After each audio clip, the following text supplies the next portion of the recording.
Here I am again. It is. I had to make myself some coffee. Be honest with you. Happy day. Right now it is 2:22 p.m. Means something to somebody. I don't mean something to me. So I'm not gonna mark this as part three, but this is essentially part three. And this is about something that I have been working on for the last, I don't know, 5 to 7 days. And boy, I hope you can hear me. I'll pull this over here. Let me check. Okay, it sounds like it's okay. I'm just gonna leave it there. But I had dictated something, this was back on the 18th. So it was 2 days ago for me in the here and now. I don't date things, and this is gonna be relevant for whenever you find it. Anyway. Man, this is like an overarching, pervasive word that keeps coming up in its discernment. And I think it's gonna be continually, I know it's gonna be continually challenged. Our discernment is going to be continually challenged. If you think you know something, think again. It doesn't mean that you're on quicksand. It does mean that when you check yourself and you make these minor adjustments in your trajectory, even if you're 1 degree off and you're trying to travel in a straight line, and you veer off 1%, the longer you travel, the farther off your mark you're going to be. So there are going to be perpetual adjustments through our life that we have to do, if that makes sense. All right. So when we feel that, because I had talked about, again, and I'm going to probably we'll see how it goes. I like to say what I need to say, and I might post part of this up on YouTube, but I'm going to have to just basically post most of it on Rumble. We'll see how it goes. So again, get over the hand symbols because those are called mudras. Look it up. M-U-D-R-A-S. Look it up. It's about the energetic fields in our bodies and what they do and how they manipulate our energy force, our confidence, our body, our biome. It affects our biome because we're connecting. It's just like taking a plug and putting it in the outlet in your house. Okay, moving on, shall we? That was a little, that was off the field, yeah? All right, so when we feel that there is a loss is an illusion. It doesn't matter what kind of ways you are relating to that idea, is because it's basically all the same. So it depends on your level of attachment to that particular thing that you consider as a loss, whether it's a family pet, a dollar bill, a sacred treasure that you hold dear. It's all about having things in front of us that we feel, think, believe are precious to us. They may or may not be. It's that energetic connection that we foster. It's not the person that we miss when someone crosses over. It's not necessarily when they leave this place. It's really the fact that we feel the loss. We feel that void. We've all experienced it at one time or another on one level or another. And maybe to kind of be helpful, that if we look at this as a selfish thing, and not selfish in a bad way, sometimes selfishness can be a good thing. Just saying. It's not that we want that individual, it's not that we don't want the individual to leave this place, because there's a lot of strife here, and it's difficult here, and there's a lot of injustice here. And so when somebody does leave, it's kind of like we should consider it kind of a blessing, because we had that ability to have that interaction with that person, place, thing, creature, whatever. We've had that was a good part of our life. We learned something from it, even though it may have been unpleasant for some time. It was still a good thing because it gave us the experience, knowledge, wisdom. And it doesn't mean we should encourage one another to buy our own hand, or by placing ourselves in harm's way to leave this place. Not a cool thing. Okay, I'm a survivor of that. So by no means whatsoever, this does mean that we start to realize, what is this thing that we call loss when someone passes, crosses over, right? So crossing over, what does it mean? It means that there is a letting go. They had to let go of this place and move on. Maybe this is a call for us to do the same. Doesn't mean we forget, doesn't mean we leave something or we neglect something. Doesn't mean that it's uncomfortable or even painful. Yeah, absolutely. And it doesn't mean we're going to be without that particular individual or thing that we consider in that particular moment as a loss. It's just a temporary lack of awareness of that particular energy field, that thing that we considered as a loss. It's that energy field that thing holds. And that's what we really miss. And if we really think about it even deeper, that those things are still attainable. It's reachable. I'm going to give an example. I had a dog who would normally, it was a purebred dog. I got another girl here, and they typically would only live about 8-9 years. It was a Bernese Mountain Dog. My first one lasted 10.5 years. Okay. She got diagnosed at about 8 years of age with cancer, and she lived another 2.5 years. She was awesome. My next girl, again, they're still only living about 8 or 9 years. My girl broke my heart because I wasn't there for her when she passed. I physically buried my first girl. My second girl, she was in another country when she passed, and she was 15 years old. She got cancer or diagnosed with cancer at age 10. That dog was amazing. And it broke my heart that I wasn't there for her. So circumstances changing drastically. I had the opportunity through the grace of God and universe and circumstances, the same family that I got my original dog, the second dog, and I left the country now. I've been back for a number of years now. I said, hey, I'm putting up a fence and I'm getting ready to save money. Put me on your wait list. And within, I would say 3 weeks, 2 to 3 weeks before the fence went up, I was gifted my current girl. She was 10 months old. She was potty trained. So I didn't have to worry about that. I had someone living in the house with me, one of my kids.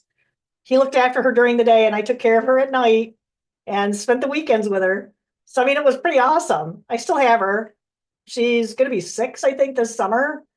The downside is that she was diagnosed with a heart murmur, and they're expecting her to probably not live as long. We'll see. We'll see.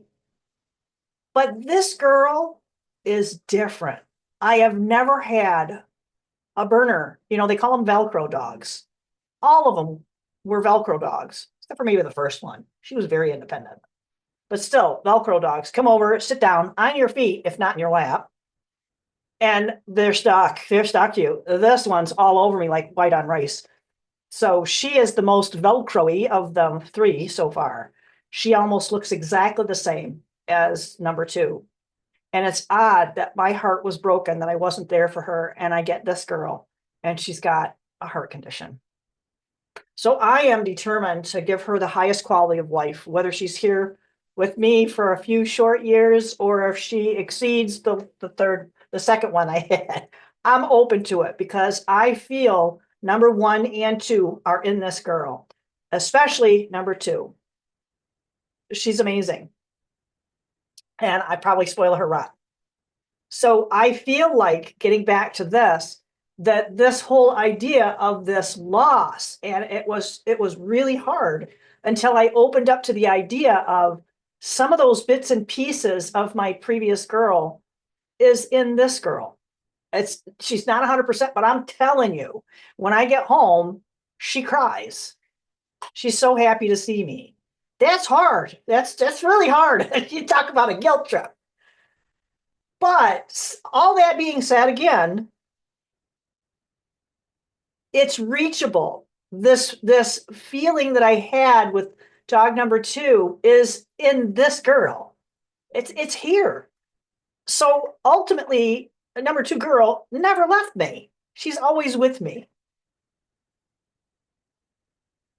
So it's still something that's here. And maybe there are just some things that are meant to teach us how to reach deeper within ourselves. And that will, in turn, provide us with the means of reaching when we go within, right? We'll be able to reach farther out. And that brought me to when we go within, we will never, ever go without. Everything is within us. And man, that was just like an awesome message. So I'm going to pause the video. I'm going to see what clarification, or if any clarity, I'm sure there is, with what we can do to make our lives better, given the losses I feel are going to be manifest. And if they're unavoidable, they are still reachable and attainable, like my girl. All right, so hang on. Okay, so I'm going to turn the camera back on, and it's going to twitch a little bit. Yeah, we're getting better. I did read that if you clean the lens, that it should reduce that a little bit, so it twitches only twice instead of 3 times. Oh my goodness. A little sip of coffee. So, based on our interpretation for loss, what's coming, what we can look forward to, what's going to be the most helpful for us in the coming times, I hear self-forgiveness without even pulling any cards. Self-forgiveness, I think we need to start having a little more grace for ourselves. I am going to light this a little, oopsie, just for my breath, I put that out. And it's at arm's length, so it's quite sensitive. But anyway, yeah, I would like to have some emails or comments about whether you'd like to have my son come. I'd like to do an interview with my son. He has a unique perspective on life, and I didn't realize until this past, I don't remember if it was Thanksgiving. So it was Thanksgiving 2024 maybe, that he is reading tarot, and he doesn't feel confident in it, but I feel like that he needs to get more exposure and get more confident. I think we all have this within us, and it's very cleansing and purifying. It's not like people like me and like my son are trying to make a lot of money doing this. This is about self-healing, self-improvement, and sharing our journey with others, that hopefully it will make their journey better as well. So let's clear the board, north, south, east, and west, and we'll see what is in store for us and what might be helpful for us to know.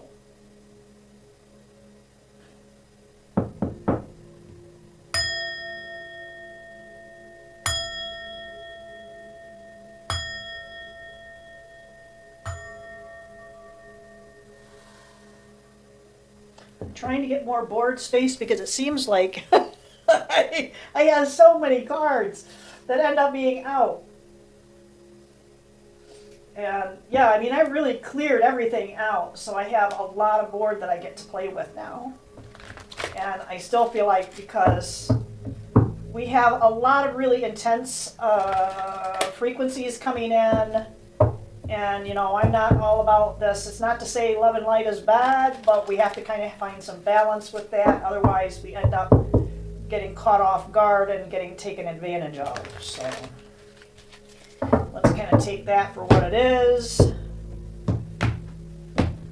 and see what can be offered to us related to our accepting loss and what that really means. And really,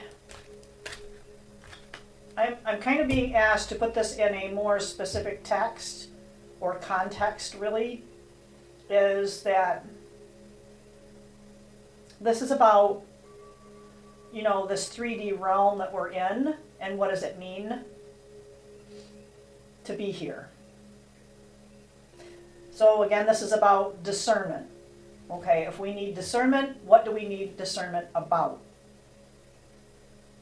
So the first word I heard was money. And this is a green deck, so that to me says money. I mean, it might not mean money in others, but it's also connected to our heart. As long as there's good balance between the heart, the head, and the money, right?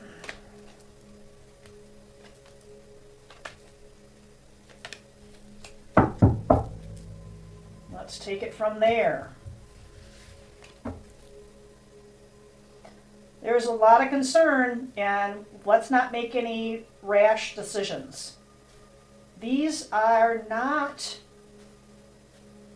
it's like all that glitters is not gold. These are not butterflies.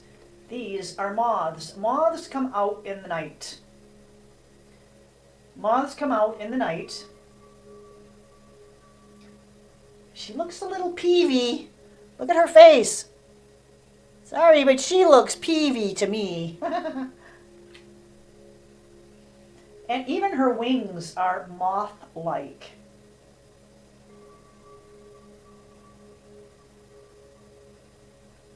And it looks like over her head is a trumpet vine, or trumpet-like a trumpet vine.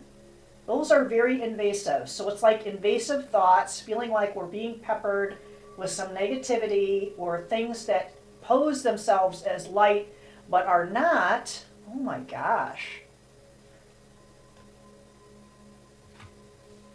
That's all that.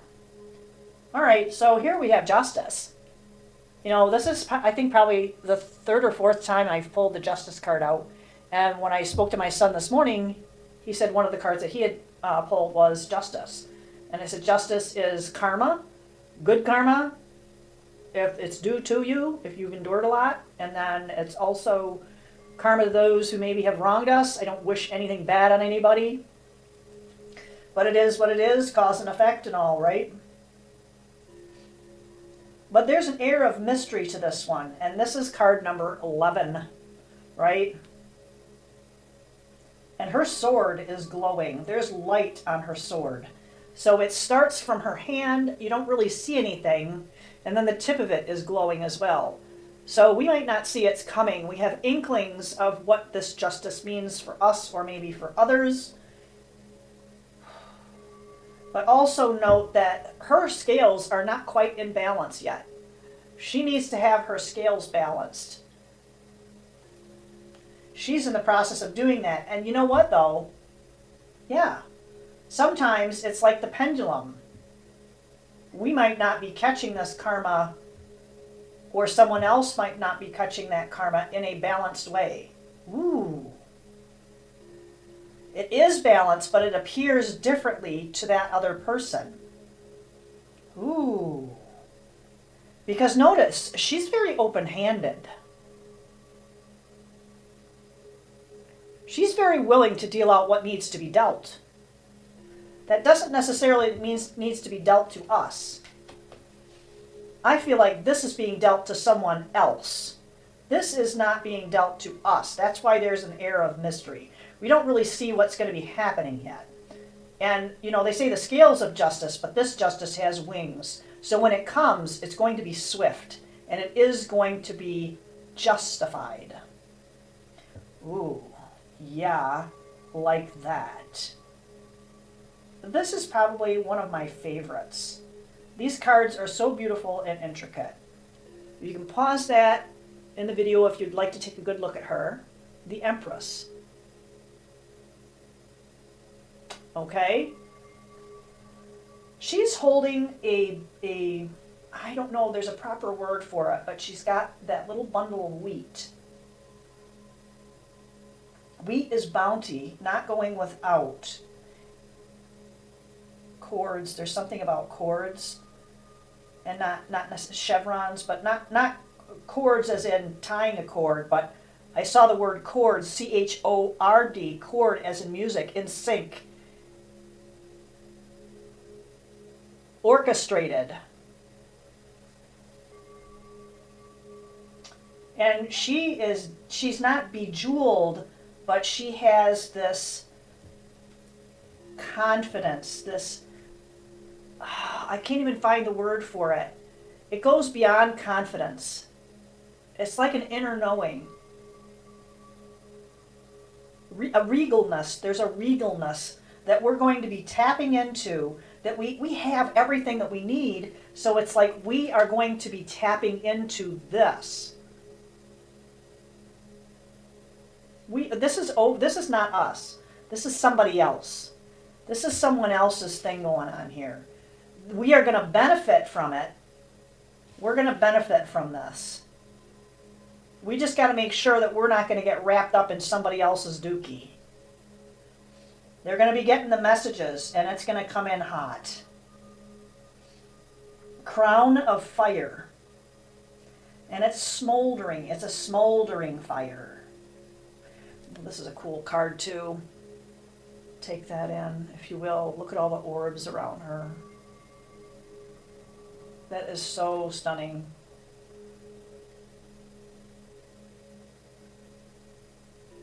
And the only thing about this is because of her youth, this messenger, and she's not guarding her heart because her heart is higher up, but she is guarding her instincts.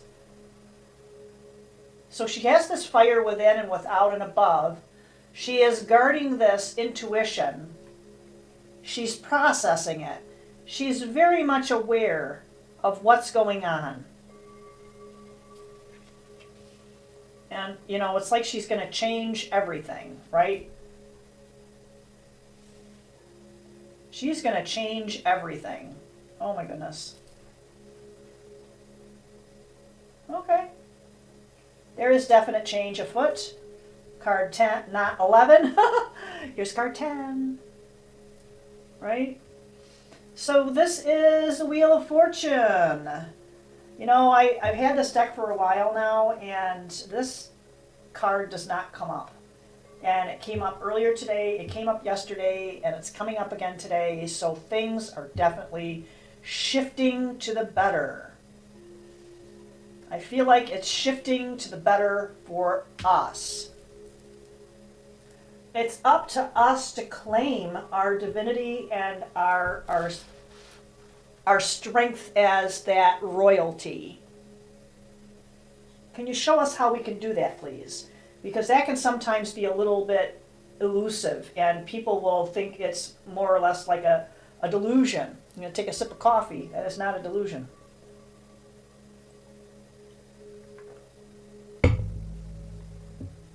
It is diluted with some creamer, though. So can we get a little more clarity on what these changes might be impacting? Is it money? Is it relationships?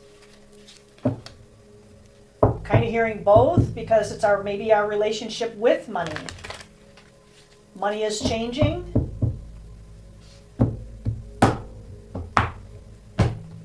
I know I got the musician's thing on, so you're going to hear me slapping the board. I like to shake up those cards, man. Get that energy flowing.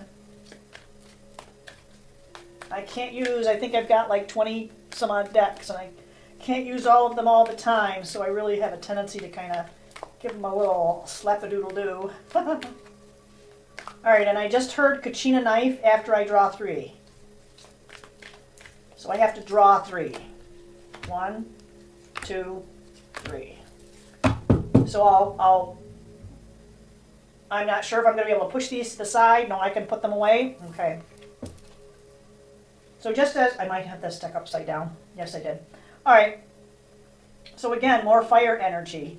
And we were talking about what are these changes involving and how we can tap into it. So we are going to have to be a little more aggressive with how we grasp things, but it has to be action, but not rash action, just action.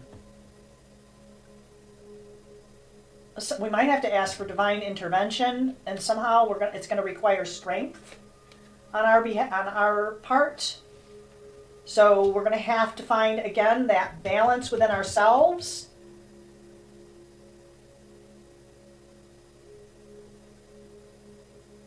Things are going to really be noticeable if you think about this right now.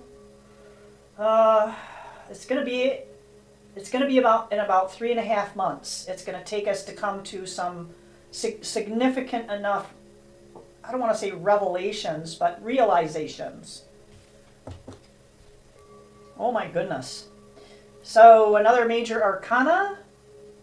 This is the Emperor. This is the divine counterpart to the Empress. And we're going to get divine help. We're going to get 3D help. He's looking at strength. He is admiring our inner strength. He's admiring how far we've come. And I'm using the word he, and it's not gender specific, so get over that. There's such an overwhelming abundance, and we're going to have to be made aware of that, because it's going to potentially cause us to stop in our tracks, and we don't want that. We need to tap into all three of these at the same time, hanging on to that Emperor and Empress mindset, digging deep, hanging on, and moving forward. That's how we're going to, and it feels like that this is going to be revelatory in the next 3 months, maybe 3.5. So let's put this aside, and I'm going to do a kachina knife that's supposed to be about these changes, about these things that are, it's, okay, so that was the relationship side of it. And the relationship to money.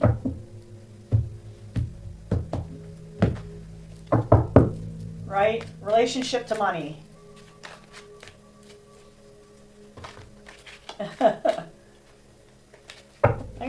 All right. So let's just start out, because I'm going to put that one on the bottom. All right, so the first card is a representation of us. We are the Nine of Wands.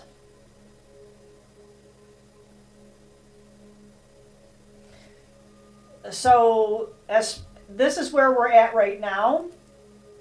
We know what we're doing.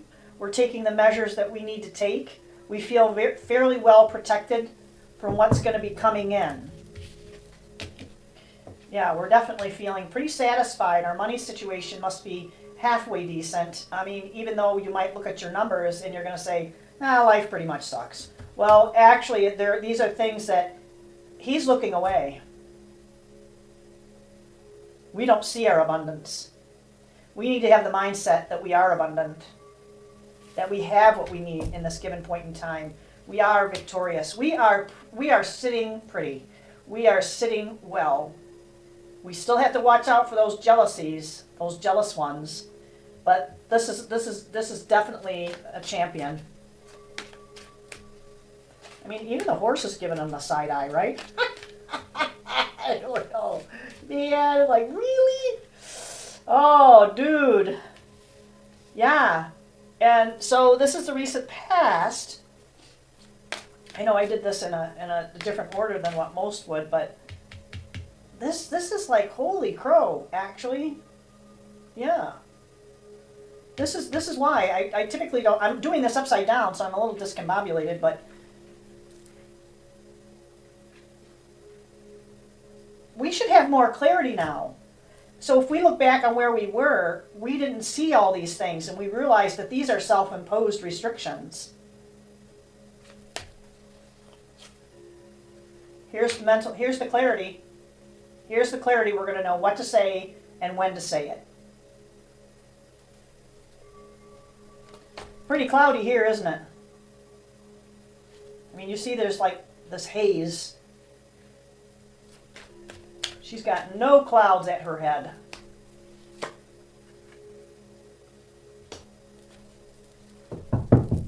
So I think a few of these guys came up and are going to be challenging in the near future. I'm here in 3 months again. And when we realize we're ready and we keep our emotions in check, we're solidly seated no matter what the seas are doing behind us. This is where we are going to be within the next 3 months. Alrighty, I hope this was helpful to someone. many blessings, and have a great, great, great week. And we'll see you all at the next video. Bye.